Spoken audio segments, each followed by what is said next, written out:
알기 쉬운 생활법령 함께 할 텐데요. 그동안 해외 여행을 갈 때는 출국할 때 이 면세점을 이용할 수가 있었는데 지난 5월 말부터 입국할 때도 면세점을 이용할 수 있게 됐습니다. 아마 기사로 접하신 분들 굉장히 많으셨을 텐데 여행 내내 구입한 면세품을 들고 다녀야 하는 번거로움을 좀 줄일 수 있을 것 같습니다. 그래서 오늘 알기 쉬운 생활법령에서는 입국장 면세점에 대해서 이야기를 좀 나눠보도록 할게요. 자, 입국장 면세점 일단은 듣기에는 굉장히 편할 것 같습니다, 이 변호사님. 예, 뭐 그동안에 이제 출국할 때만 면세점을 이용하다 보니까 그 면세점에서 이 구입한 물건을 보관하는데 이 상당히 번거로움이 있었던 게 사실이죠. 그래서 이제 이번 대책은 이제 국민의 해외 여행 불편을 해소하고 또 한 가지는 해외 소비의 국내 전환을 통해서 일자리 창출 및 국내 산업 활성화를 위한 방안이라고 여겨지고 있습니다. 그래서 지난 5월 31일부터 인천공항에 입국장 면세점을 개점하게 되었는데요. 여행객의 편의도 상당히 좋아질 것 같고요.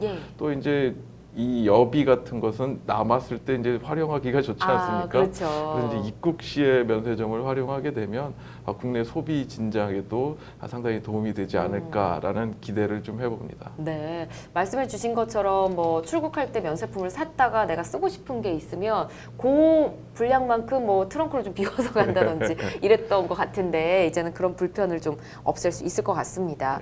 면세점은 보통 구매 한도가 있잖아요. 입국장 면세점 구매 한도도 또 있을까요, 따로? 네, 입국장 면세점에서는 주류, 향수, 가방, 화장품 같이 출입장 면세점에서 구매하실 수 있는 것을 동일하게 사실 수가 있습니다.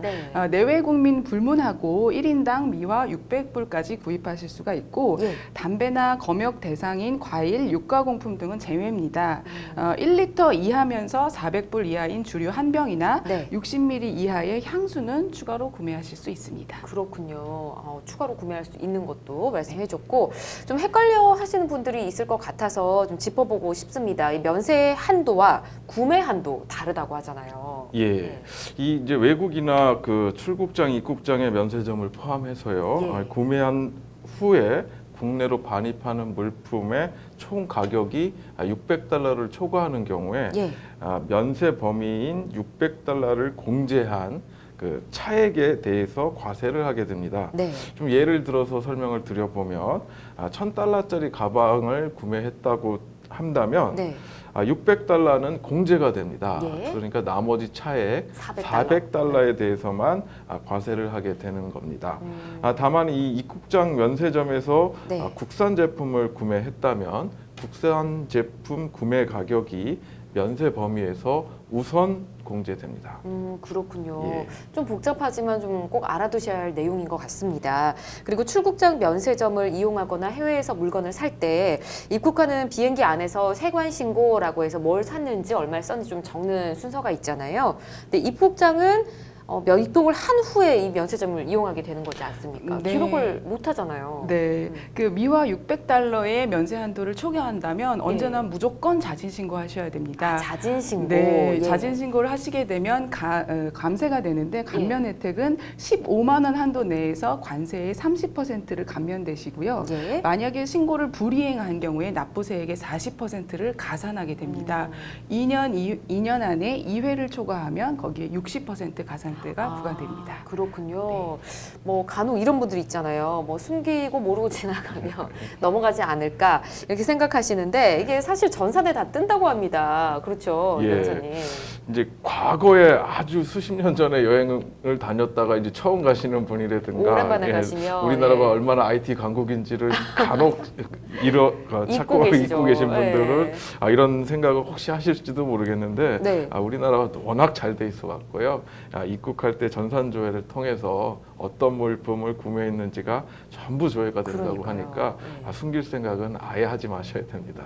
정직하게 세관 신고하고 입국을 또 하셔야 되고요. 세금 내는 게 아까워서 뭐 다른 사람에게 물건 좀 들고 나가달라, 대리운반 좀 해달라 이런 요청도 많이 하는데 이제는 그러면 안 되잖아요, 그렇죠? 해외에서 이제 그 구매하신 물품을 이제 신고를 안 하시려고 같이 여행 갔던 동반 여행자한테 이제 너의 물건인 것처럼 들고 나가달라 이렇게 예. 부탁하는 경우가 왕왕 있습니다.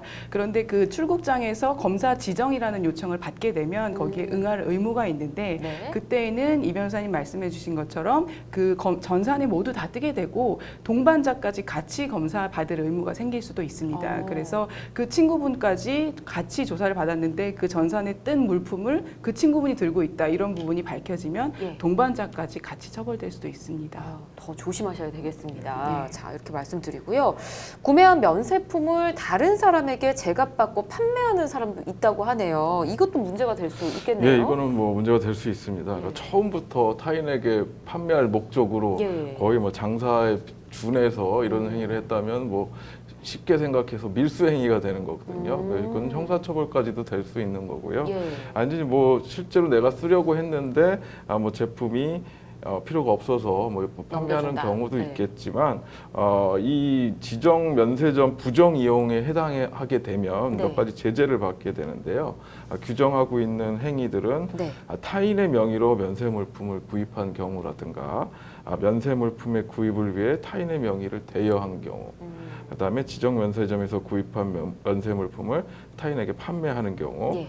제주 특별자치도 여행객으로서 면세 물품을 구입한 경우, 뭐 이런 경우 등에 있어서는 네. 1년간 지정 면세점의 이용이 제한되기도 하고요. 그래요? 예. 또 어떤 경우에는 면세 받은 금액을 다시 토해내야 되는 상황이 될 수도 있으니까 네. 이런 생각은 아예 안 하시는 게 좋겠습니다. 네. 일반적으로 생각하는 뭐 옛날에는 예. 됐던 내용들이지만 지금은 절대 안 된다는 거 기억을 해 주시고요. 입국장 면세점 이 구매 한도와 면세 한도가 $600라는 점 꼭 기억해 주시고요. 면세 범위가 초과되면 신고를 꼭 하셔야 합니다. 이것도 함께 기억해 주시면 좋을 것 같습니다.